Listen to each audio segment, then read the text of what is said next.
Oke teman-teman, kita sudah sampai ke pondok si bapak. Jadi selanjutnya kita nanti akan tanya-tanya seputar danau yang sudah kita lewati tadi. Bagaimana danau itu terbentuk dan kita akan liput keseharian bapak di sini dengan ternaknya, dengan lingkungan yang seperti ini. Kita selanjutnya sambil napas, teman-teman, capek mendayung sekitar 1 jam kita perjalanan dari pertama kita ambil sampan sampai di tempat ini. Oh, ini sangat jam. Oke. Karena kita di situ sebentar.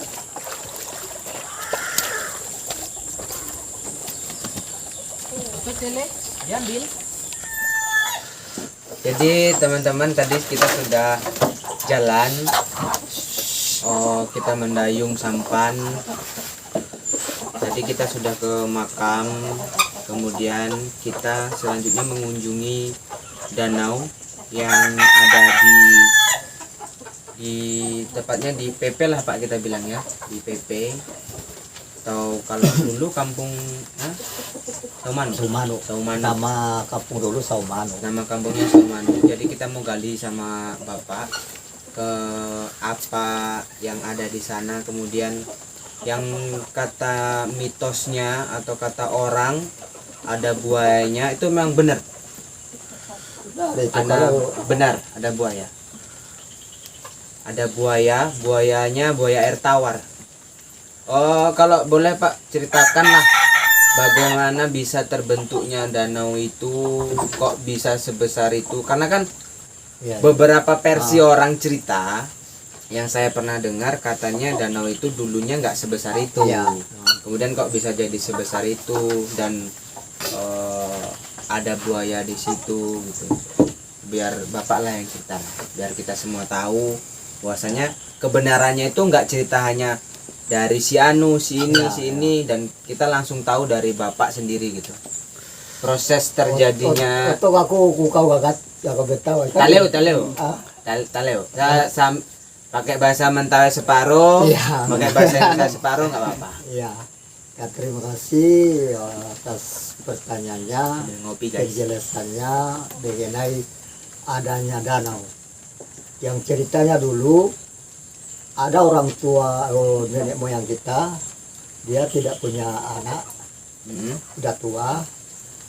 Pas dapat ini ikan apa namanya? Kalau di sini tui. Oh, lele. Dikasih di dalam apa? Kan ada bambu yang besar, kasih di situ.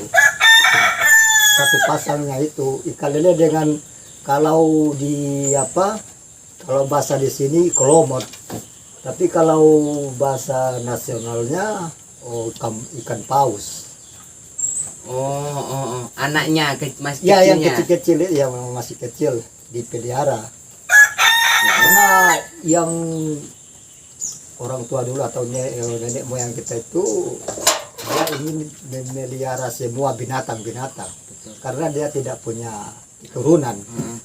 Lalu dia pelihara itu karena dia apa yang namanya ikan lele udah besar, dibikin sumur untuk tempat kasih makan. Lalu karena dia sudah besar, itu makanya ya besarlah apanya kolamnya itu. Marahlah orang yang punya karena udah banyak kelapanya yang tumbang duriannya sampai rumah mereka jatuh karena dibikin kolamnya itu dekat rumah, dekat pondok karena udah besar. Karena orang tetangganya atau sukunya, keluarganya marah, bagaimana ini kita bunuh ada bapak ini, dia marah. Jadi yang punya peliharaan ini dia memburu monyet. Jadi yang ibu itu dia ke ladang keladi. Pas dia ke ladang keladi, orang-orang yang sekitar yang keluarga tetangganya juga, anaknya juga itu sebenarnya sesuku mereka. Ada lagi ibu, ada lagi bapak, kakek, kita bunuh lah. Dulunya lah dimatikan lah ini apa Ikan ini. ikan lele itu langsung dia. Pas si ibu itu yang punya apa Yang punya ikan datang. kok ini sudah lain, ini airnya sudah sudah habis, sudah apa, oh ini sudah dimatikan ini ikan yang peliharaan kami. Sampai dia di rumah tidak marah dia, ada orang, mak, ibu, apa itu udah kami matikan karena udah banyak kelapa yang udah banyak yang tumbang apa. Jadi ikan paus itu langsung terbenam di apa namanya di Kawaga bisa di Kawaga ada janji karena namanya apa namanya cerita atau apa, ada antunya lah katanya. Berbicara kalau itu apa ikan paus itu teman ikan lele itu, saya sekarang ini tidak bisa bapak melihat saya. Kalau misalnya kalau ada waktunya saya keluar, berarti ada orang yang meninggal, ada sesuatu yang aneh. Jadi sekarang saya tinggal di sini sampai selama-lamanya. Jadi itu jadi penghuninya danau itu Iya, tadi. sekarang masih ada itu. Yang kan ada ujung sungai apa, Turang itu yang ada sagu, Iya ya. pas di tengahnya ada ikan, tapi tidak mau besar lagi, itu aja besarnya, mungkin sebesar lebih dari batang kelapa sagu. Karena dia tinggal apa namanya ikan lele mengapa ikan paus itu makanya besar apanya dari kolam ini. Jadi teman-teman gini,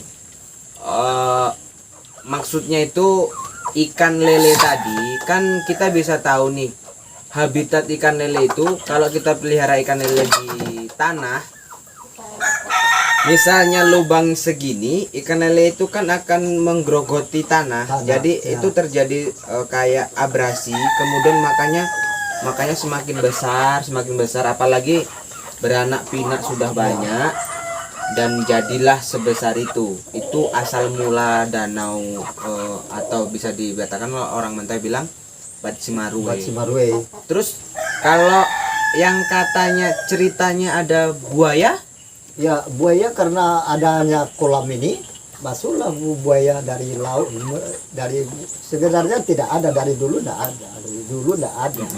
Karena udah ada danau ini masuklah apa namanya buaya, karena udah ada yang besar di sini udah beranak, itu makanya sekarang ini udah banyak. berarti buaya itu tidak serta-merta dipelihara. Tidak.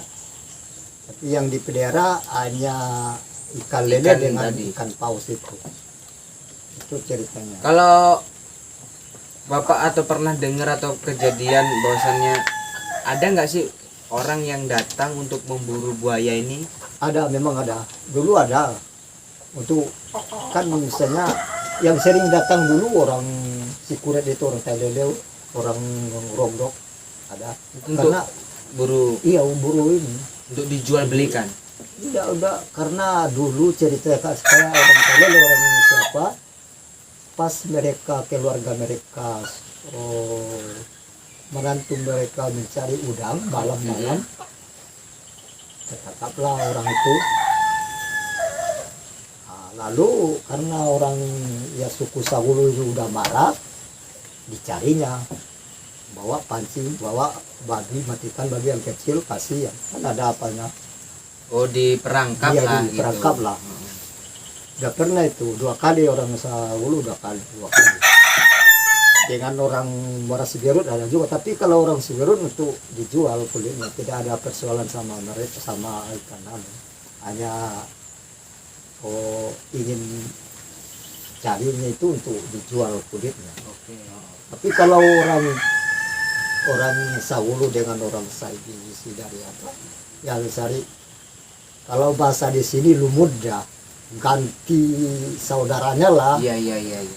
Karena mereka udah marah sama buaya itu, kita cari tuh, kita pancing itu bagaimana caranya, kita coba lah. Tapi bukan sembarangan, harus dibuat pesta dulu. Kalau sembarangan kayak kita sekarang ini, kita cari dulu, tambah masalah, tambah parah lagi. Tapi ada yang dijalankan ada. Terus gini, kan ada beberapa masyarakat nih dulu kalau itu perkampungan, masyarakat cari ikan, menjari, mancing dan segala macam. Pernah enggak kejadian pas masyarakat mancing atau apa kayak sampan sempet Kalau di sini tidak, selama ini yang setahu bapak tidak. Tapi kalau di daerah Leleu sering itu, sampai sekarang masih ada itu, yang baru-baru tahun-tahun yang lewat ada itu. Berarti kalau kita hanya pergi mancing di situ enggak Kalau nggak ada, enggak akan datang buaya ke kita atau kalau di apa. sini enggak. Itu makanya bapak udah tua sekarang di sini, asalkan kita tidak mengganggu dia. Yang baru-barunya tahun 90-an lah, tahu, bisa ditanya Pak Usia.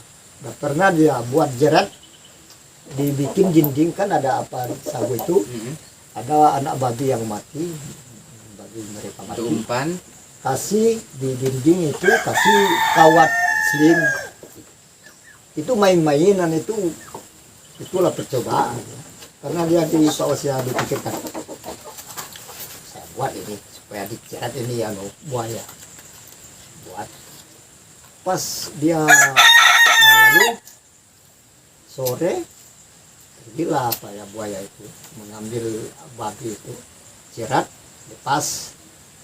Sorenya pergi dia pausan buang jaring, dikejarnya itu, kejarnya.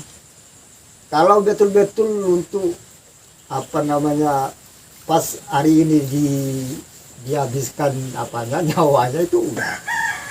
Jadi karena dia kereta lah istilahnya, masuk dia di sungai Sesurat itu, udah pulang lagi apa. Intinya Besok gini, paginya pergi dia lagi, sudah 3 orang ada temannya, termasuk almarhum bapaknya si Heri itu ada, tidak ada lagi dia dikejar. kalau kata orang itu buaya jadi-jadian enggak? Berarti benar-benar buaya. Tapi begini teman-teman, selama kita tidak mengganggu habitatnya, Ya. buaya itu tidak akan pernah menyerang kita. Tapi kalau ceritanya memang danau itu ada buaya, benar ya Pak? Berarti benar bukan mitos, bukan apa. Benar. Ini Bapak sendiri yang bilang ada buayanya dan bagaimana terbentuknya danau tersebut. Kita bisa tadi Bapak kesaksian Bapak, dan begini Pak, kami akan bahwasanya video ini nanti kan biar ditengok orang, biar orang tahu nih itu bukan hanya cerita yang bohong, berarti itu memang benar-benar cerita yang nyata. Nyata. Dulunya di situ perkampungan warga sampai sebelum yang ada perkampungan sekarang. Berarti orang-orang kan dulu di sini gitu. Berarti yang seperti inilah Iya, apanya? inilah Rumahnya. rumah. Lalu satu suku di situ, di Sungai Anu, satu suku. Bukan satu tempat. Iya. Ini khusus suku Sakarorona ini yang menempati ini. Tapi bukan satu buah rumah, ada 20 rumah. Iya. Karena satu suku dulu banyak. Ada juga satu rumah ini ada 3 keluarga. Yang kan dulu orang sampai sekarang kayak kita lihat. Satu rumah ada 3 keluarga. Adanya buaya ini, siapa itu si kata ini tante si Teteo Pingo yang bapak ambil kas tadi ambil lah yang udah 2 kali, udah 3 kali dijaring anaknya. Oh dapat. Dapat, tapi dilepas harus pelan-pelan atau agak maaf ya, memang bukan sengaja saya jaring. kamu itu jaring kandila, maaf, digunting lepas. Jadi kalau misalnya kita ambil, apa kau ini? Kenapa kau datang ke sini? Walah, Bisa istilahnya bisa mengancam nyawa. Heeh. harusnya. Oh itu memang udah salah saya. Maaf ya. Berarti bisa dikatakan itu benar-benar buaya tapi ada misterinya. Nggak boleh Nggak boleh, serta-merta ya. kita memburu atau mengganggu. Jadi bukan hanya buaya yang benar-benar hanya binatang. Iya. Unsur magisnya, unsur mistisnya, ataupun apalagi kita di sini kan masih alam gitu. Kita harus bersahabat dengan alam. Bagaimana alam bisa baik sama kita, ya kita harus baik juga dengan alam. Iya, memang gitu. Itu makanya mungkin Pak Wel bukan hanya di sini, misalnya mandi. Ya, walaupun udah biasa nggak bisa mandi kalau tidak pakai kain basah.